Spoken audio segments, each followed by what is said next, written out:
વિશ્વવિદ્યાલયના માસ કમ્યુનિકેશન વિભાગના બીજા સેમેસ્ટરના વિદ્યાર્થી વિજયભાઈ નારણભાઈ કટારિયા દ્વારા આ ષડયંત્ર રચાયું હોવાનું સામે આવ્યું છે। સીસીટીવી ફૂટેજ પરથી જાણવા મળ્યું કે આ વિદ્યાર્થી દારૂની ખાલી બોટલનો થેલો યુનિવર્સિટીના કન્વેન્શન હોલ પાસે મૂકવા માટે પોતે જ લાવેલો હતો।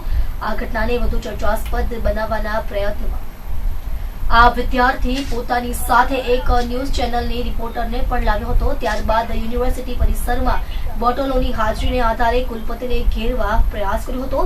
કુલપતિ હોલમાંથી નીકળતા જ આ વિદ્યાર્થીને પત્રકારે દારૂની બોટલો દેખાડી અને યુનિવર્સિટીના પરિસરમાં અનિયમિતતાઓનો આરોપ મૂક્યો હતો। વિશ્વવિદ્યાલયની ફરિયાદને આધારે વેસુ પોલીસ સ્ટેશનમાં આ ઘટનાની તપાસ શરૂ કરવામાં આવી છે। યુનિવર્સિટીને બદનામ કરવાનો પ્રયાસ કરનાર વિદ્યાર્થી વિજય કટારિયા વિરુદ્ધ કડક કાયદેસરની કાર્યવાહી કરવા તજવીજ હાથ ધરવામાં આવી છે। યુનિવર્સિટીના સીસીટીવી ફૂટેજ તપાસવામાં આવતા આ સમગ્ર નાટકનો ભાંડો ફૂટ્યો છે। ફૂટેજમાં સ્પષ્ટ થયું કે બોટલનો કોથળો આ વિદ્યાર્થીએ પોતે જ લાવ્યો હતો અને ઈચ્છાપૂર્વક તેને કન્વેન્શન હોલ પાસે મૂક્યો હતો।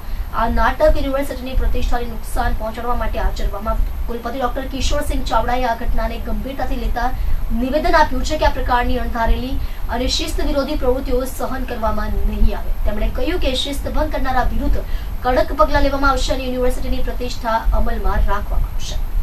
આપણી વીર નર્મદા દક્ષિણ ગુજરાત યુનિવર્સિટીનો 51મો લોકમાતા અહલ્યાબાઈ હોલકરજી યુવા મહોત્સવ 2024નો આજે પ્રથમ દિવસ છે।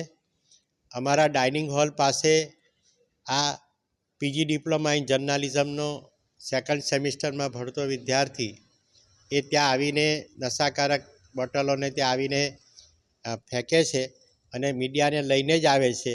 એટલે કે યુનિવર્સિટીની ઇમેજને એ હાનિ પહોંચાડવાનો પ્રયત્ન કરે છે।